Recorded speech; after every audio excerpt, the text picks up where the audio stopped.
Bringing Intimacy Back show, where intimacy is real. If you desire to intimately connect with yourself, your significant other, children, family, friends, community, and higher power, this show is for you. We explore intimate topics, inspiring life stories, spirituality, and insightful tips on strengthening relationships. The show is hosted by Dr. April and her co-host, Coach K. Let's get this episode of the Bringing Intimacy Back show started. We share with you today the secret power to intimacy to create a life you love or love the life you create. Now, here's your host, Dr. April, and co-host Coach K. Hey, welcome to the Bringing Intimacy Back show. How are you doing? I am doing amazing. And how about yourself? Good. It's been such a busy week.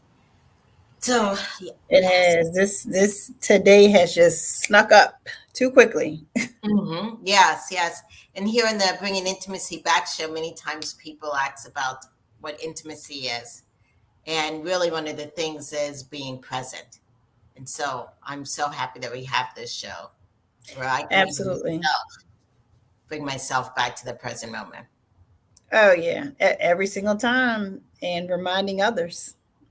Right. Because when you're present, it really even helps in the sense of mental health, in the sense of anxiety and depression, and that when you're fully in your present moment. Yeah, because you're then paying attention to you versus everything and everyone else.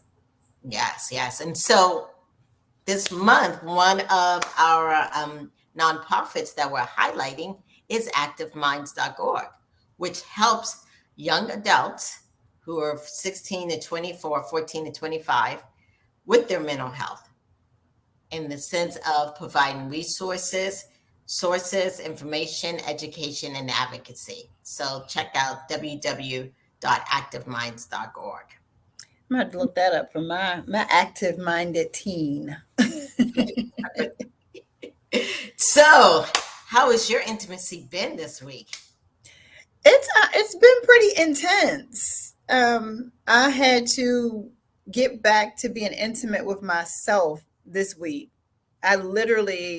It was one of those like, girl, get yourself together, because I was giving too much of me away to my husband, and I had to get myself together and be like, hold on now, let's back it up. And I had to take a step back and have a talk with him and let him know, hey, I was giving you too much. I was trying to be proactive for you, that I was leaving me behind. And he totally understands, because every once in a while you have to be able, especially in a relationship, in a marriage, be able to recognize when you stretch yourself too thin and that you've given too much. My cup was just about empty. And I was like, whoa, let me take it a step back. Which is why I love that me and my husband, we have such an open back and forth communication about our growth, because we know we're still individuals who made a commitment to come together to be in this committed union. So it was amazing. And it's every single time we have these reset moments, it's just amazing. Yes, thank you for sharing that, because I think a lot of us females, we give so much and we don't know our own boundaries, and we're empty. Yeah. And then we try to please everyone, and even in the sense of the sexual aspects. And then it just really takes away that passion, that connection. Yeah. I'm happy that I've learned to listen to me, because I know when I'm getting to that place, and I know what it shows up as when I am over that place. And I don't want that, especially with the children being older. I want to always show up as the best version of me. So when I know I'm getting to a place where I'm no longer me, I always do that reset. Yes. And like you said, you listening to yourself. Yeah. Which is critical. And then being an advocate for yourself. Yeah, that part is the key. Yes, which is difficult and hard, but it affects intimacy in so many different ways. Yes. Yes, yeah. And what I'm so excited about today's show is because we are talking about different ways. In fact, our guest today, which we've had on before, I'm so excited to have Traci on. She's going to talk about the 7 different realms of relational intimacy. I'm excited about that. I'm super excited about that. Yes, yes. So if you're out there listening and you're maybe struggling in a marriage or even struggling with yourself, stay tuned. We're going to have an expert, and she's been on our show again. Her name is Traci Owen, and she's going to talk about relational intimacy in 7 different ways. We'll be back in a moment. Are you in a relationship with someone that you see often, but you feel so disconnected with them? Bringing intimacy back can help you bring the intimacy back to your relationship. BIB is dedicated to inspire, enlighten, and encourage intimate connections. Live shows, weekly guest speakers with over 29,000 downloads. We can help promote your products and services, grow your business and clientele with BIB. Want to become part of the BIB family? You can now sponsor with us. Welcome back to the Being Intimacy Show, where intimacy is real. Welcome, Traci. How are you doing? Hey, Traci.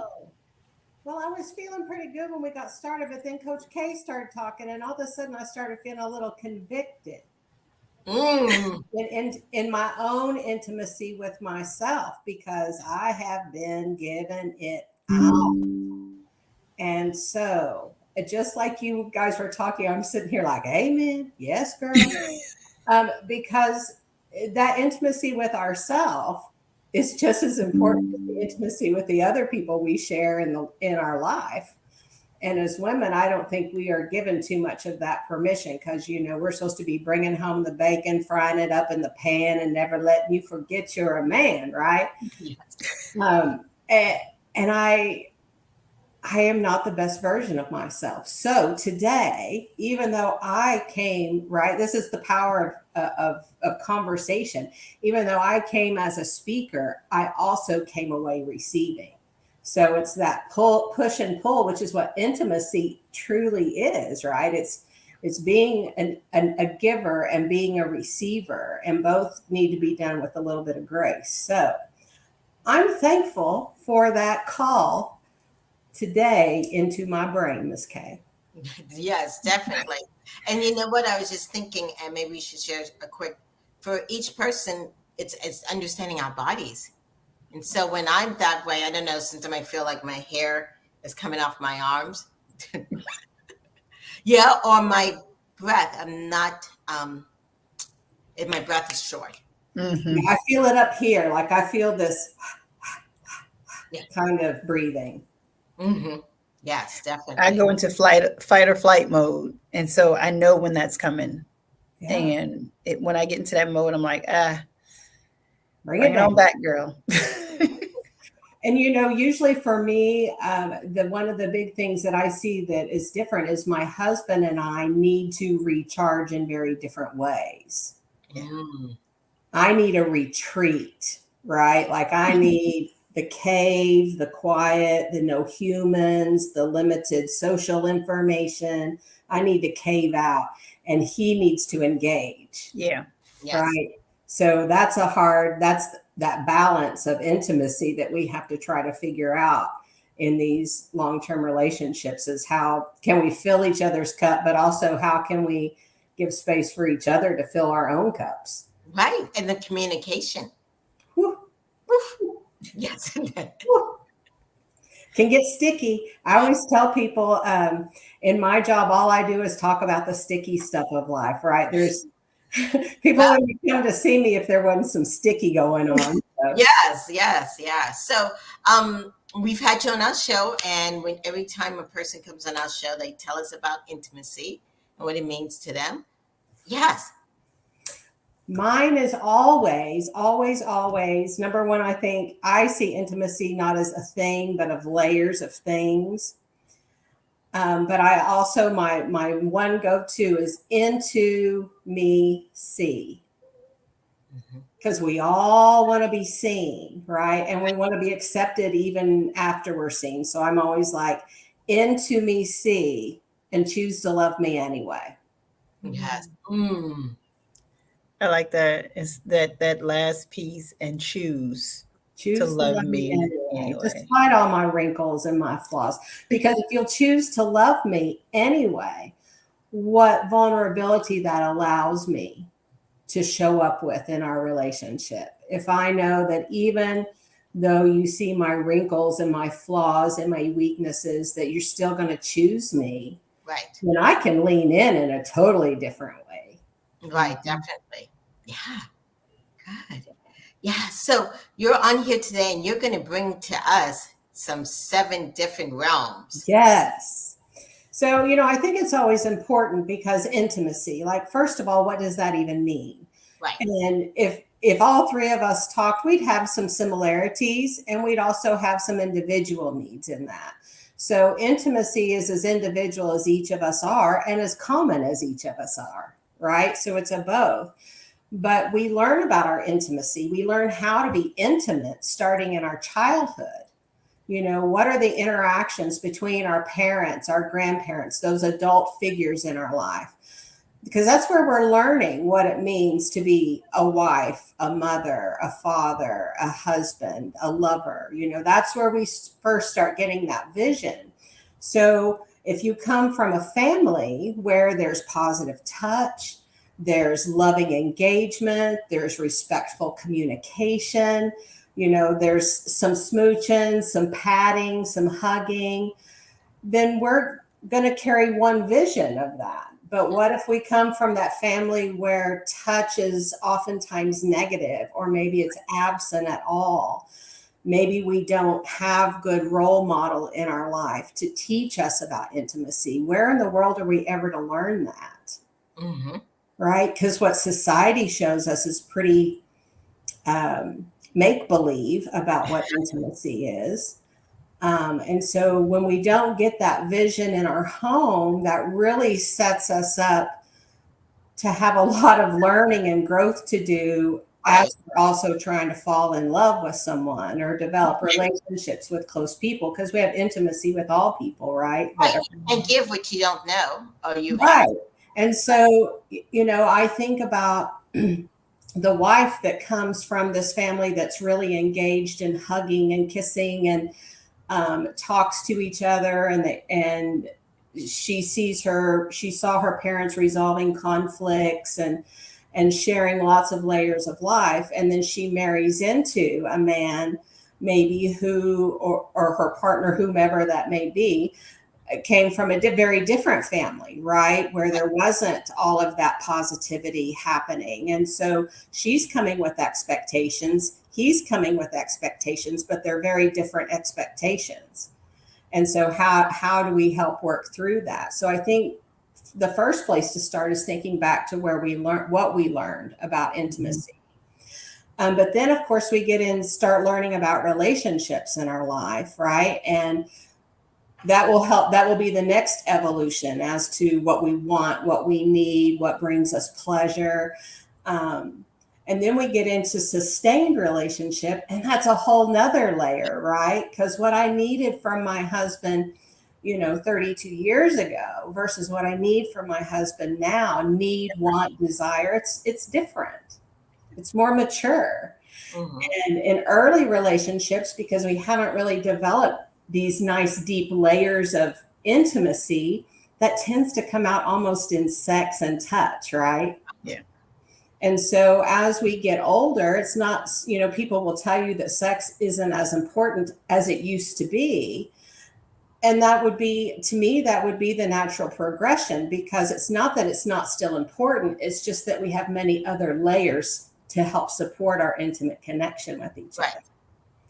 So I think, being able to look at what stage of life I'm in, but always being able to go back to where it started, where my learning started, and what learning have I really gotten along the way, because God knows we're not going to talk about it in our society, except for brave women like you who will step into those conversations.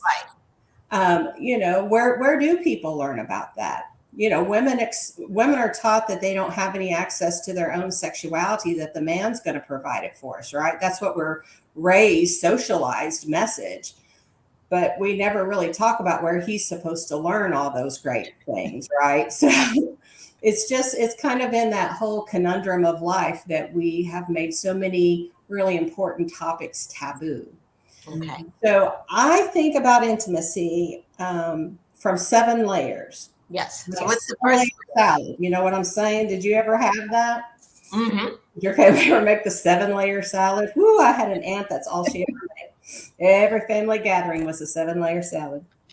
So I look at emotional intimacy. Is that the first level in That's your? the first level because that's the glue that binds us, right? Yeah.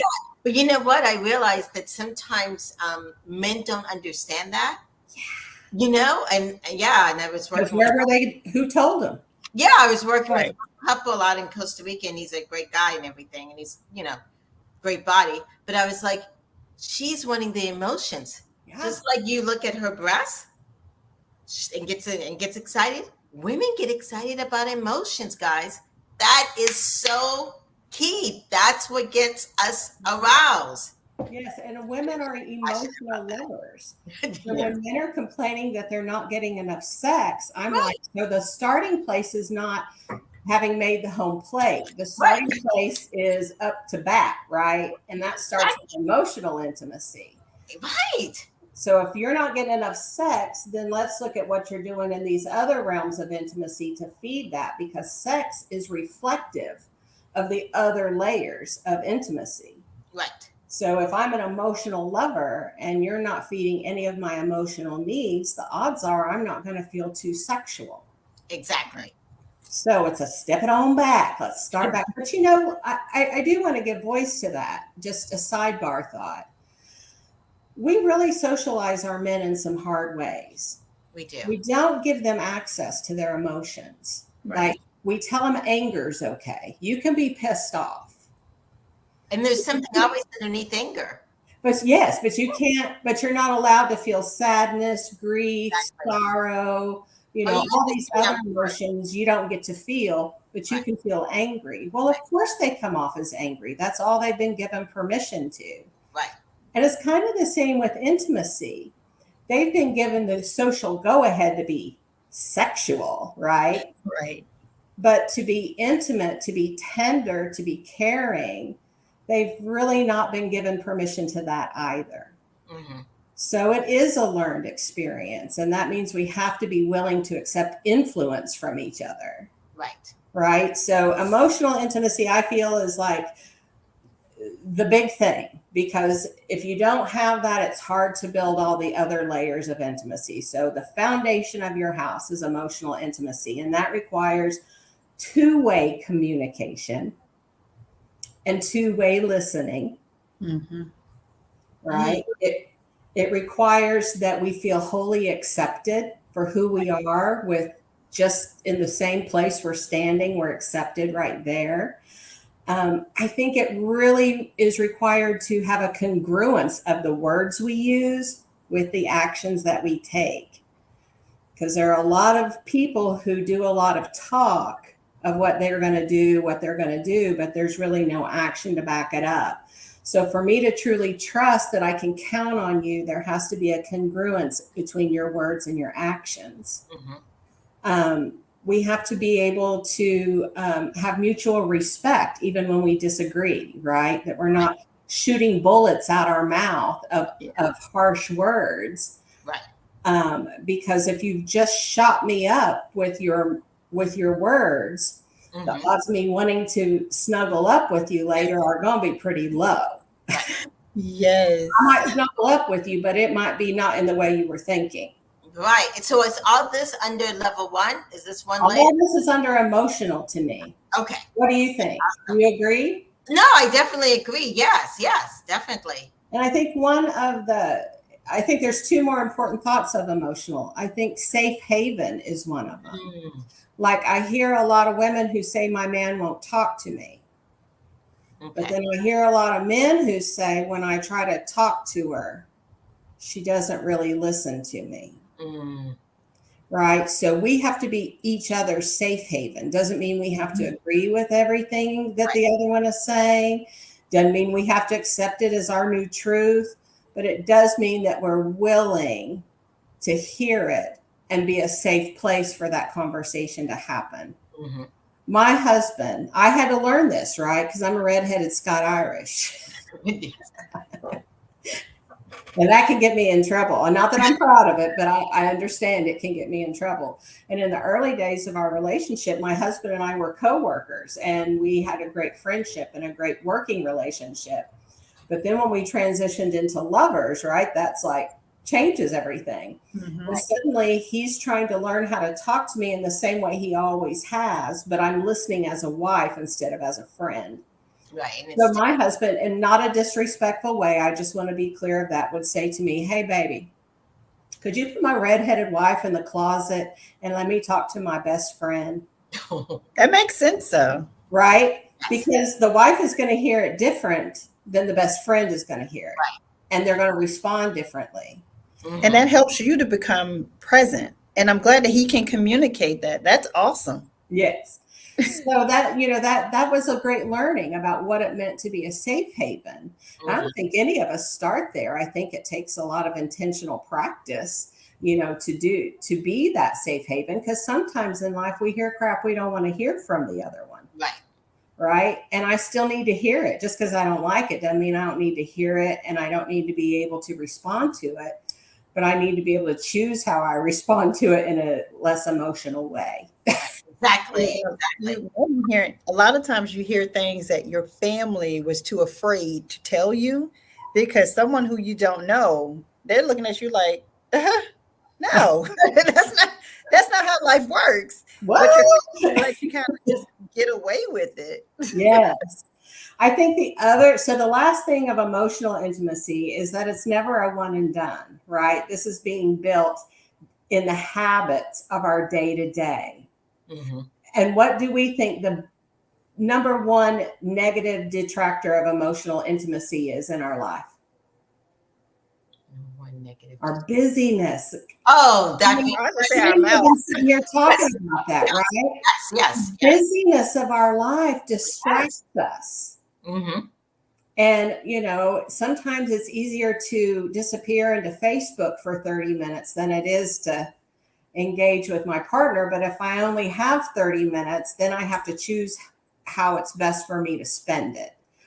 Right. So that's that intentionality. Sometimes I do need to just have that 30-minute escape into nothing, but sometimes I also need to be willing to dial in when I need to. Right. Exactly. Yes. So I think it's that day to day that kind of continues to build or detract from our emotional intimacy that we share. Right. And so I think everyone kind of knows that one, right? I think emotional intimacy, people can kind of put that idea together. Right. But here's where I may get some new areas for folks. So the next thing I go to is intellectual intimacy.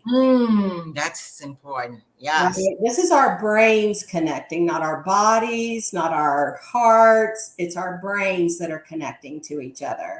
Right. And that's where we can state our opinions, right? Because we all got them. We can state our opinions. Well, the last few years have brought some struggle. Right. Socially and politically for couples when their opinions are very different, because it's become much more polarized. Like, if you don't agree with me, we're not friends, we're enemies, right? That's kind of the social message that we've gotten. Right. However, we can use our curiosity mind, and try to understand each other. Yes. And we get into this right or wrong. Right. Right or wrong. Well, I had to ask myself in a relationship, an important relationship in my life, was it more important for me to feel right, or was the relationship more important? Right, exactly. And that's what that opinion comes down to. So if we can listen to each other's opinions, there's always a way to grow. We just have to be willing to listen. Right. Doesn't mean we have to agree with it. It just means we respect that person enough to let them voice their opinion. Good. So I think that's a big one. And it's where we can exchange thoughts on a wide variety of topics. Like, we're not just relegated to a conversation about the bills and the kids. We have more layers to us and who we are. I also think it's about making life decisions together, right? That we make these choices together in our life. We don't do it unilaterally. As my husband and I say, we cuss and discuss it, right? Yes, So definitely. we come to a plan that feels good to both of us. Yes. So what's the third layer? Got to play. The next layer is going to be experiential intimacy, right? Oh, So yes. think about, we think about births and deaths and promotions and knockdowns and firings, all these different experiences that we have to navigate together. Those experiences become part of our fabric that knits us together, right? And I think we really undervalue in today's world shared recreation, right? Because we can both have very active experiential lives that have nothing to do with each other. Right. No, I agree with you. A lot of couples. A lot of times I'll hear, well, he likes to golf and I hate to golf. Right. Okay, well, what if you get to drive the cart and you are just out in the sunshine for the day, right? How can drink you on the back of the cart? Right, get on the back of the cart with a cooler, whatever, But there are ways for us. My husband loved motorcycle riding. I'm an ER nurse.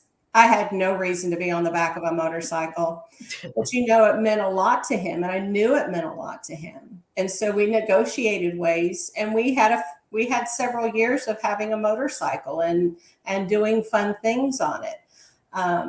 So I think we have to be willing to lean in to each other's recreation, whether it's our gig or not. We're not doing it for me. I'm doing it because I love you. Exactly. Right. So I can get joy from my partner's joy. Mm-hmm. It doesn't have to be mine directly. Yes. So then we go to spiritual, right? Yeah. Spiritual intimacy. A lot of our moral fiber for many folks is kind of developed within whatever their spiritual identity is. Right. I work with a couple. One is a very devout Catholic, and one is Jewish. Right. Okay. I think they've done a wonderful job of learning to navigate the commonalities instead of staying focused on the differences. They've chosen to lean into the commonalities and celebrate Hanukkah and Christmas simultaneously, that it doesn't have to be one or, it can be an and. Right, definitely. But spiritual intimacy is also where many of us learn about really powerful things of forgiveness, of grace, of mercy. Right. And so it's the core kind of, and it's like your middle ground, but it's really the core in some aspects. Yes. And so spiritual intimacy, this is serving others together, right? This is having common purpose above ourselves. Yes. And so spiritual intimacy can really carry people through some hard times. When they're bound that way. And it doesn't mean they have to share the same exact beliefs. They just have to be respectful of each other's beliefs. But I think that can be a really hard one to navigate when we're in different spiritual bases. It just takes extra work on our part, right? Right. Because it's not about one of you being right or one of you being wrong. It's about honoring both in their own story. So spiritual intimacy, I always encourage couples who are of the mindset to pray together. That's a great binding opportunity for couples when we can have that vulnerability together of prayer. So I strongly encourage couples to find that way of sharing that spiritual piece of us together. And that looks different for some people. My husband and I have sat on top of a mountain in Colorado and had a pretty spiritual experience from that together, right? So that can come in many ways for us. Exactly. Yes. That connection is very important. Creativity is always good there. Good. So what's number 6? Okay. What if financial? Oh, financial. Oh, sticky. Yes. So what are the top issues in marriage for divorce and discord? money, Finance, yep. communication, sex. Sex. So money, couples fight about who spends, who makes more, who spends more, who saves more. But I don't really see that those conversations are actually about those particular topics. Right. I think it is about what money means to each of you as individuals. Yeah. What's the relationship that you have with money? What did you see? Right. What's your relationship? What's your experience been with money? Like people who grew up in a home where their needs were always met, right? And they got to go to dance and they got to go to football and they got to do all the things and they got to go on trips. When combined with maybe a person who didn't get to have any of those things, Right. that were struggling for food, electricity, housing, they're going to come with very different meaning of money. So I think it's really powerful for people, even in that premarital period, to understand what money means to each of us. Right.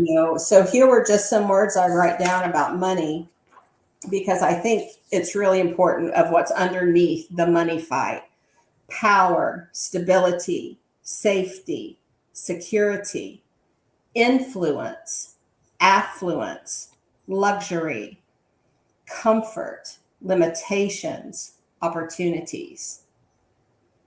Right? That's what money means to us. And if we don't understand that, then we argue about it. Mm-hmm.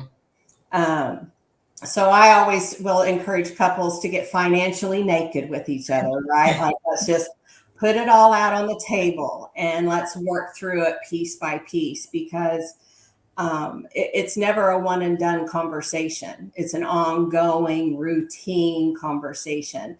And I talk to too many people, especially as a nurse taking care of people in odd situations of life, where women have no idea Right.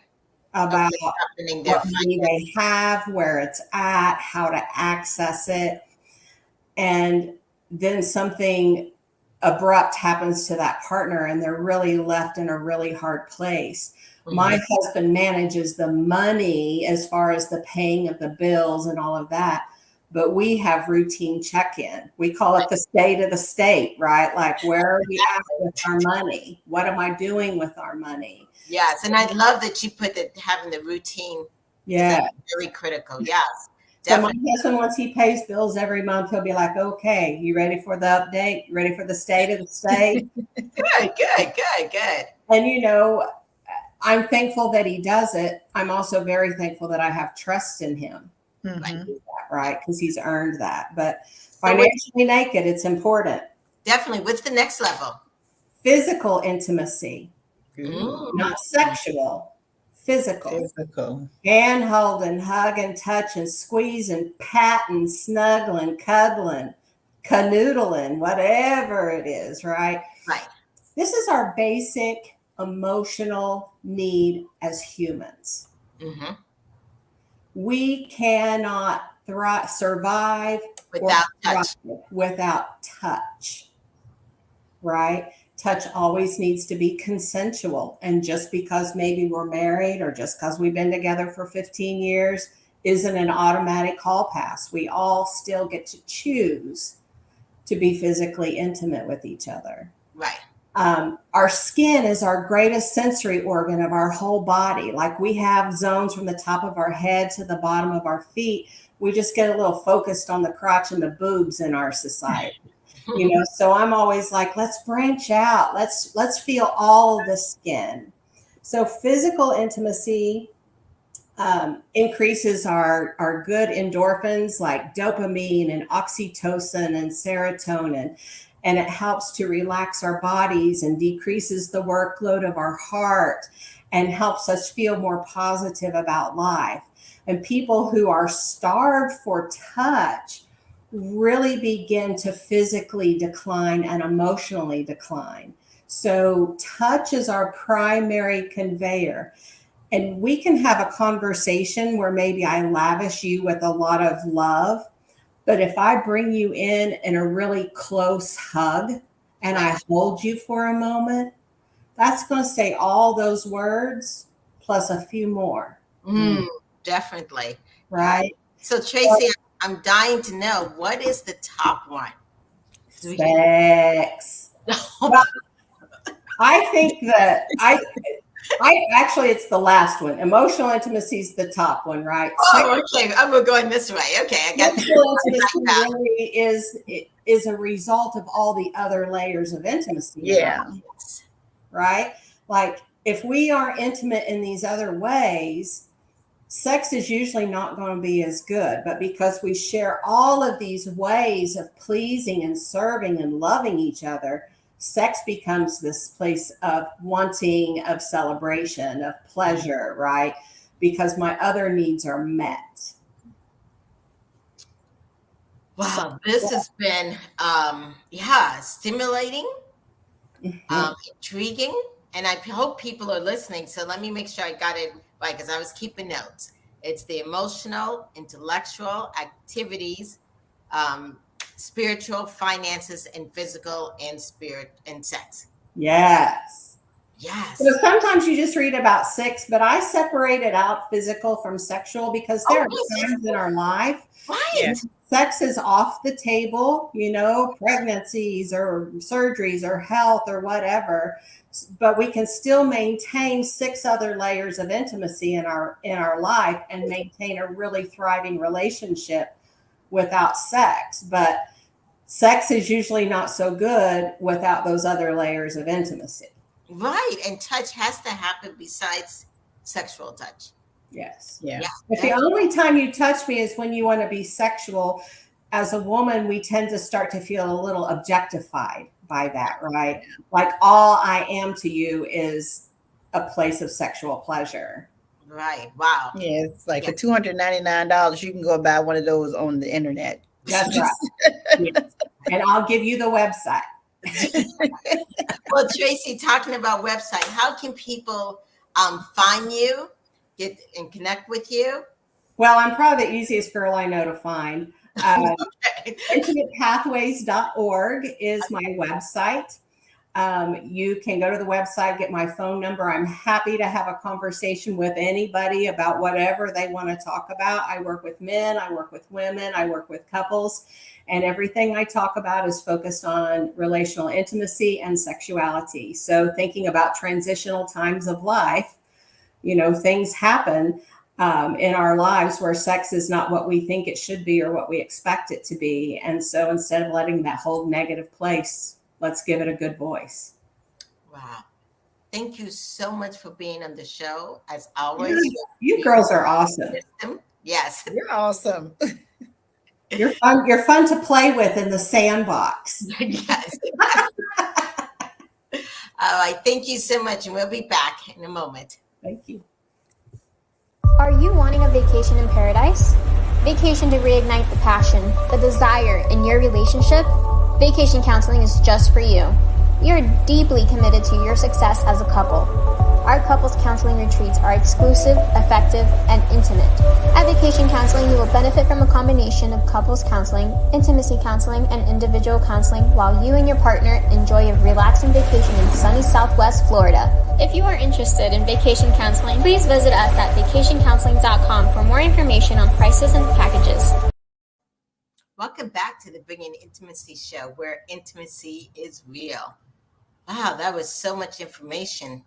And it was. It really was. It's like pen and paper ready. Go ahead. I enjoyed every bit of it. And it's somebody who you want to hear from, just the intimacy with the camera that she was able to give while we're intently watching translates to the folks that are watching. So it's like, it's a draw you in moment and very, very informative. Right. And I'm glad that she was able to connect all the dots for people so they understand the importance of true intimacy in all these realms. Oh, yes. And, one of the things that she talked about at the very beginning was, she has to do kind of a retreat thing, which both of us do retreats. And I'm glad that she said it, because I don't think too many people really think about that. It's, even if it's a vacation, but being able to do just a one-off retreat with your partner, picking yourselves up, getting out of your normal space and focusing on those things that you're not able to really communicate through, and especially with a third party that's outside looking in, saying, hey, filter your words through my ears, hear it from my mouth, communicate with your partner. Right, definitely. And as she's talking about, even just as you're saying that, in those retreats, many times when you're doing it with a third partner, as a therapist, they help you tap into that emotional piece. They help you also feel safe, because some of her ones, she talked about safety. And then also, which is the other thing, is having fun together. That's right. Yeah. Yes.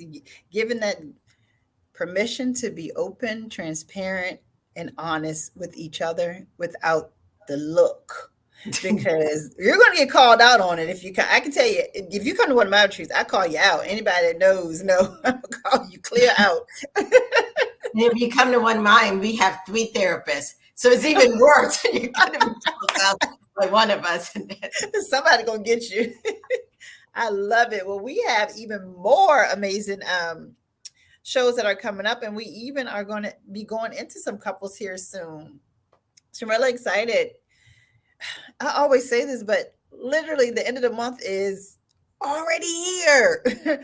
So next week on September the 29th, we have Alan Carl with What Would You Risk to Unleash Your Passion and Follow Your Dream? On October the 6th, we have DB Passion with Non-Traditional Relationships. And on October the 13th, we have Dr. Ray and Jean with Emotional Echoes and the Stages of Vulnerability. Great shows coming up for sure. Right, definitely. And if you missed part of this show, or if you want to listen back, please do so, because Traci went through all the different pillars of emotion, of intimacy that is needed in the relationship. Yes. So definitely catch the replay. You can find us on Facebook, Twitter, LinkedIn, YouTube, Clubhouse, pretty much wherever you can listen and scroll, you can find us under Bringing Intimacy Back. Make sure if you're catching the podcast, let us know how we're doing, because we want to know. If there's something you want to hear about, let us know, because we want to know. Rate us, because we want to know. And if you have a question, let us know, because we want to know. All right. This has been the Bringing Intimacy Back show, where intimacy is real. See you all next week. Bye, everybody. Thank you for listening to today's episode of Bringing Intimacy Back, where intimacy is real. You can also find us at bringingintimacyback.com, LinkedIn, Facebook, Instagram, Twitter, and YouTube. Dr. April Brown's 7-book series, Improving Intimacy, is now on Amazon. We'll see you next Thursday at 3:30 p.m. Don't forget to follow, share, and subscribe.